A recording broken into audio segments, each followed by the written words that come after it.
পিতা এবং পুত্রের মধ্যে 40 বছরের একটা ব্যবধান আল্লাহ করে দিয়েছিলেন।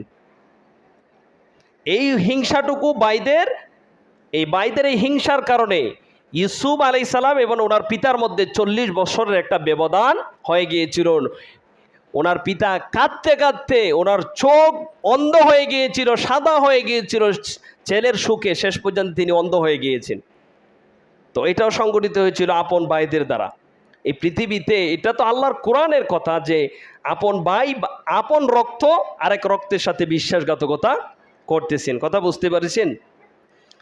আপনারা দেখবেন যারা পিছন দিক দিয়ে ছুরিটা দেয় এরা সবচেয়ে কাছের মানুষ। যারা আপনার পিছনে ছুরিটা দেয় এরা ওই সকল ব্যক্তি যারা আপনার ঘরে খায়, আপনার ঘরে ঘুমায়, আপনার থালে খায়, তারপরে আসার সময় তালটা ছিদ্র করে দিয়ে আসে। আরে ভাই, যে আপনাকে চিনেই না, যে আপনাকে জানেই না আপনার সম্পর্কে কিছু, সে কিভাবে আপনার ক্ষতি করবে?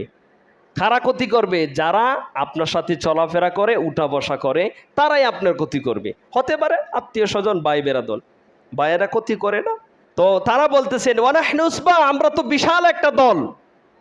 তাহলে আমরা সুসংহিত একটা দল আর আমাদের পিতা আমাদেরকে ভালোবাসে না, এটা হতে পারে না। তাহলে আমাদের পিতা বিভ্রান্তের মধ্যে আছেন।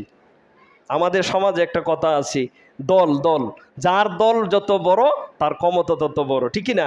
যার লাঠির জোর বেশি তার ক্ষমতাও বেশি, ঠিক কিনা? হ্যাঁ, আমাদের সমাজে একটা কথা আছে, মিথ্যার বাহিনীটা বিশাল হয়। কি হয়? মিথ্যার বাহিনীটা বিশাল হয় কারণ তার পিছনে কিছু লুবি, অজ্ঞ, স্বার্থপর, বিশ্বাসঘাতকেরা থাকে, ঠিক কিনা?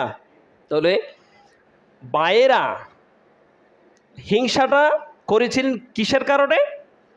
ভালোবাসা। কি নিয়ে? ভালোবাসা নিয়ে হিংসা তৈরি হয়। আপনারা জানেন না, ইতিহাসের শুরুতে যত হিংসা বিদ্বেষের সূত্রপাত হয়েছে সবগুলি হয়েছে ভালোবাসা নিয়ে। কি নিয়ে? আচ্ছা, তো তারা কি বলল যে আমাদের পিতা আমাদের চেয়ে আমাদের ভাইকে বিনিয়ামিন এবং ইউসুফকে বেশি ভালোবাসেন, ইউসুফ আলাইহিস সালাম। তো কেন? তারা একটা চিন্তা করলো। কি করলো?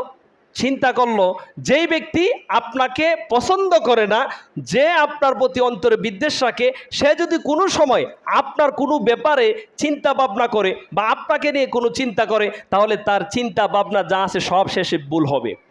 সে আপনার ব্যাপারে ভুল সিদ্ধান্ত নিবে, কখনোই সে আপনার ব্যাপারে ভালো সিদ্ধান্ত নিতে পারবে না, কারণ সে তো আপনাকে পছন্দই করে না।